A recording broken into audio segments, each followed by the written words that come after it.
made it through Halloween. Now try and survive Christmas.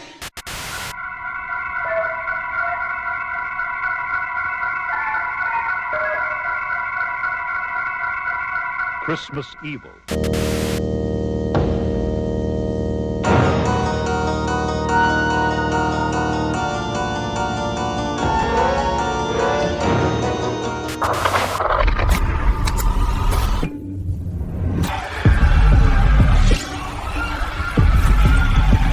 Are you ready to press play? Remember when Christmas movies were all about joy, laughter, and heartwarming family moments? Well, not always. The 1980s had a different idea of what counted as family-friendly holiday entertainment. In a decade fueled by neon lights, arcade games, and questionable parenting, even Christmas movies weren't safe from a touch of chaos. This was the era when a family Christmas movie might feature psychotic toy soldiers, exploding snowmen, or kids witnessing enough trauma to need therapy by New Year's. VHS tapes lined the shelves with smiling Santas on the cover, hiding some seriously unjolly content inside. Today, we're counting down 9 Christmas movies from the 1980s that were marketed to families, but were surprisingly violent, disturbing, or just plain inappropriate for kids. You might remember watching some of these as a child and wondering why you couldn't sleep for a week afterward. And just wait until you hear what happens in number 5, let's just say. If you thought Gremlins was bad, you haven't seen anything yet. Stick around until the end, because we'll also reveal one Christmas movie so unsettling, it's still banned from some TV networks to this day, ready to unwrap some truly bizarre holiday memories. Let's dive in.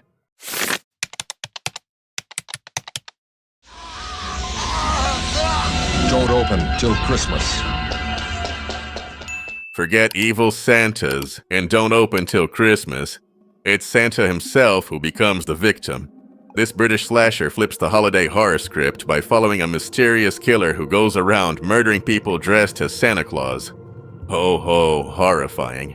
Released in 1984, this grim little film leans hard into exploitation territory, with graphic deaths, sleazy side characters, and a grimy London backdrop that makes everything feel extra bleak. From department store Santas to sidewalk street performers, no jolly old man in red is safe. Victims are shot, stabbed, impaled, one poor soul even gets roasted alive. Add in some oddly placed nudity, bizarre dialogue, and scenes of total chaos, and you've got a Christmas film that feels more like a grindhouse fever dream than holiday entertainment. There's a detective plot somewhere in the mix, but it mostly serves as a bridge between one Santa-themed murder and the next.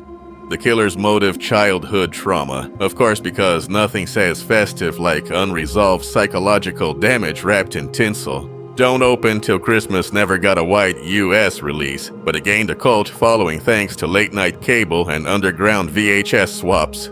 For those who grew up sneaking horror movies when their parents weren't looking, this one became an infamous December tradition. If there's one takeaway from this movie, it's this: in the 1980s, even dressing up as Santa could be hazardous to your health. But most of all, it's a story that's filled with the spirit of Christmas. To everybody, everywhere, have a magical Christmas. With big-name stars, a massive budget, and a promising title, Santa Claus. The movie was supposed to be the definitive holiday film of the 1980s. Instead, it left kids confused, parents unsettled, and critics scratching their heads. The film starts out harmless enough, a whimsical origin story about how Santa came to be, complete with magical reindeer and glowing toys. But about halfway through, it takes a bizarre tonal shift. Suddenly, we're in grimy 1980s New York, where an evil toy tycoon played by John Lithgow in full villain mode is trying to take down Santa with dangerous candy canes that explode. Yes, explode.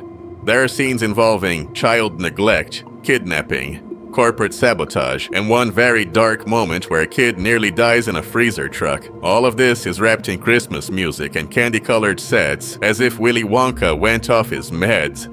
John Lithgow's performance is gloriously over the top, but even he couldn't save the movie from its confusing mood swings and unintentionally creepy tone. The film bombed at the box office and was widely panned, but still aired repeatedly during the holidays, traumatizing new generations with each viewing. Today, Santa Claus. The movie is remembered less for its festive cheer and more for its unsettling weirdness. It tried to be the next Wizard of Oz. Instead, it ended up being the Batman Returns of Christmas movies, visually dazzling, oddly violent, and definitely not what parents expected when they hit play. You're going to blow up Santa Claus. Jacqueline Smith and Art Carney. You're gonna ruin Christmas forever. At first glance, this TV movie looked like a cozy holiday adventure with North Pole magic, elves, and even a wholesome family at the center. It aired on network television, starred Jacqueline Smith, and came wrapped in the soft glow of 1980s Christmas cheer. But beneath that glittery surface was a surprisingly bleak and intense story about corporate greed, environmental destruction, and the threat of Santa being blown to bits by an oil company. Yes, this movie involves an oil company planning to bomb the Arctic in search of fuel, not knowing they're about to destroy Santa's secret North Pole base. Merry Christmas, kids. The film includes military helicopters, explosions, and tense hostage-like standoffs, all while the children try desperately to convince adults that Santa is real. And under attack. It's a wild mix of family drama, disaster film, and ecological warning message all crammed into one holiday special. There's even a moment where Santa calmly explains that he'll likely die if the next bombing goes through. Talk about raising the emotional stakes. While the movie ultimately ends on a hopeful note, many viewers remember it less for the festive vibes and more for the anxiety-inducing scenes of sleighs dodging missiles. It's like The Day After Tomorrow, but with reindeer. For a generation of kids, this family-friendly Christmas film was less about magic and more about cold, hard adult fear.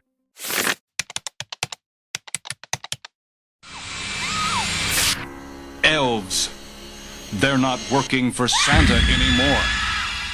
At first glance, Elves sounds like a quirky Christmas fantasy, maybe something with magic, toys, or a heartwarming lesson about the spirit of giving. Instead, what viewers got was a horror film involving Nazi experiments, occult rituals, and a murderous Christmas elf. Yes, really. The plot follows a teenager who discovers she's the target of a secret Nazi breeding program designed to create a race of half-human, half-elf super beings. And while you're trying to process that sentence, the elf are grotesque, goblin-like creatures already stabbing someone to death in a department store. Despite the low-budget effects and questionable acting, Elves stands out for how completely bonkers it is. The violence is sudden and brutal, with victims clawed, slashed, and strangled, all while Christmas lights twinkle in the background.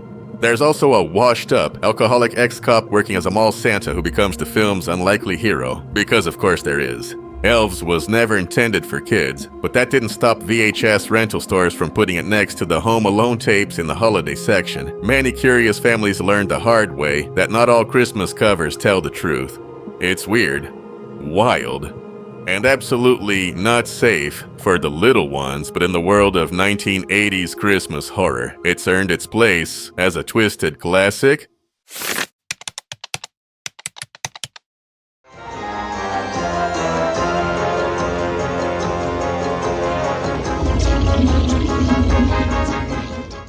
Was the night before Christmas, and all through the house. It aired on HBO just before the decade ended, but this episode from Tales from the Crypt might be the most traumatizing Christmas story ever put on TV. Titled "And All Through the House," it featured a woman trying to hide the body of her murdered husband while being stalked by a maniac dressed as Santa Claus. Yep, you read that right.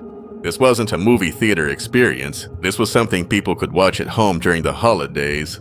Alone, in the dark, with Santa banging on the windows. The killer An escaped mental patient in a blood-stained Santa suit stalks the protagonist through her snowy suburban home while Christmas music plays eerily in the background. There's an axe, there's a fire poker, there's a child who lets Santa in because, well, he's Santa. It was terrifying, stylish, and way more violent than anything most families were expecting from a show with Crypt Keeper comedy vibes. It wasn't just horror, it was mean horror. This episode became so infamous that it was banned from certain holiday TV blocks for years, even though hardcore fans still call it one of the best and most disturbing holiday horror stories ever made.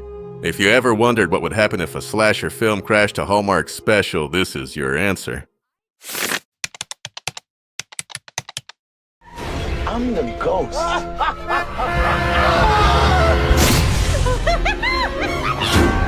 I'm the ghost of Christmas present. Bill Murray, ghosts, and Christmas. What could possibly go wrong? Well, in Scrooged, quite a bit. This modern reimagining of A Christmas Carol was marketed as a dark comedy, but for many kids who watched it, the comedy part was hard to find.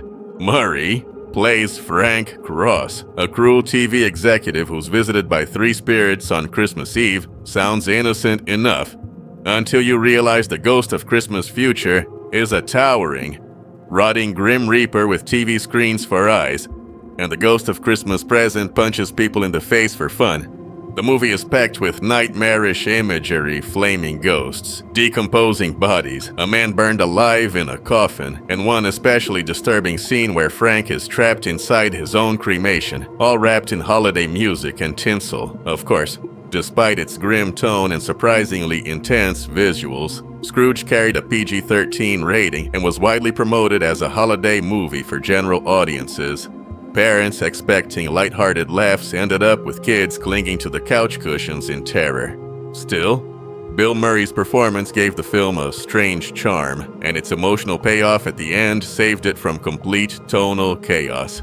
Today, Scrooged is a holiday cult classic, but definitely one you revisit after the kids have gone to bed. The grown-ups and the kids. Christmas Evil. If Silent Night, Deadly Night was the loud, bloody horror Santa, then Christmas Evil was his brooding, psychological cousin. Released in 1980, this little-known gem is often considered the first true killer Santa movie, and it's somehow even more unsettling.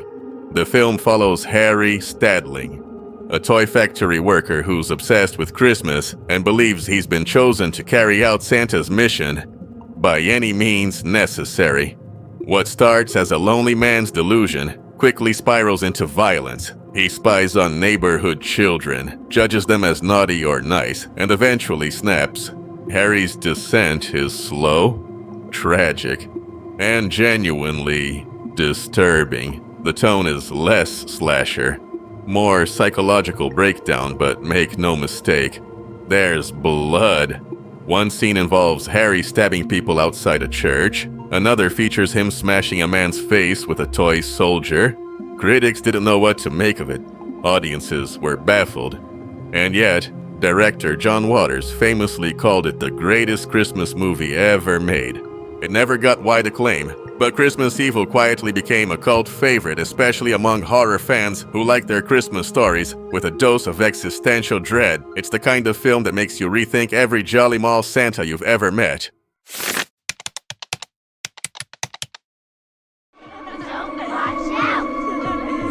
You've made it through Halloween. Now try and survive Christmas. What happens when you give a horror slasher film a Santa suit and release it during the holidays? You get Silent Night, Deadly Night, one of the most controversial Christmas movies of the 1980s. On the surface, it might seem like your standard low-budget slasher. But the twist is what made it infamous. The killer is a traumatized young man dressed as Santa Claus. After witnessing his parents' brutal murder and enduring years of abuse at an orphanage, Billy finally snaps, right in time for Christmas Eve. What followed was a blood-soaked rampage involving axes, antlers, and lots of screaming. The movie was pulled from theaters just a week after its release due to nationwide protests. Parents were furious, children cried, Commercials for the film even aired during afternoon cartoons, which didn't help matters. One particularly infamous scene involves a young woman being impaled on a mounted deer head, a moment that single-handedly got the movie banned in several states. Merry Christmas, indeed. Despite the backlash, the film gained a cult following and even spawned multiple sequels. It remains a bizarre relic of a time when studios tried to mix holiday cheer with slasher fear and found out the hard way that maybe some things shouldn't go together. Steven Spielberg presents Gremlins. He ever got? What is it? It looked like a whimsical holiday gift to a mysterious, fuzzy little creature called a mogwai. What could possibly go wrong? Well, everything. Gremlins may have started out like a Christmas fantasy, but within 30 minutes, it had turned into a full-on creature horror show, exploding microwaves, chainsaw-wielding monsters, and yes, a decapitated head flying down the stairs. Released during the 1984 holiday season and rated PG, Gremlins was heavily marketed as a family film. Parents took their kids expecting cuddly fun. What they got instead was a violent romp through a snow-covered town under siege. The kitchen massacre alone was enough to make kids swear off Christmas cookies for life. And let's not forget the infamous chimney monologue, where a character recalls her father dying while dressed as Santa. That moment alone made thousands of jaws drop in movie theaters across America. This movie was so intense for children that it, along with Indiana Jones and the Temple of Doom, led to the creation of the PG-13 rating. That's right, Gremlins literally changed movie rating history. Somehow. Despite the chaos, the film became a holiday classic. It's still played every December though these days. Many parents double-check the rating before hitting play. So, what did we learn today? Well, the 1980s weren't exactly playing it safe when it came to family-friendly holiday entertainment. Between exploding candy canes, killer elves, and traumatized mall Santas, these movies gave us a very different kind of Christmas spirit, one laced with chaos, gore, and more than a few therapy sessions down the line. But maybe that's part of the charm. These bizarre, violent, and totally offbeat holiday films captured the weird energy of a decade that didn't know when to say too much. They shocked us, scarred us, and somehow stuck with us. Because, let's be honest, you remember Gremlins way more vividly than most feel-good Christmas movies, don't you? Now it's your turn. Which of these movies haunted your childhood Christmas? Did we miss any violent gems from the 1980s holiday vault? Let us know in the comments and don't hold back. We're all still recovering from Scrooged together. If you enjoyed this sleigh ride into retro madness, make sure to like, subscribe, and hit that notification bell so you don't miss the next nostalgic deep dive. And coming up in the next episode, we're unwrapping the 10 weirdest 1980s Christmas toy commercials that would definitely get banned today. Trust us, you won't believe what made it to air. Until then, keep your cocoa hot, your VHS rewound, and remember sometimes, the most dangerous thing under the tree is the movie itself.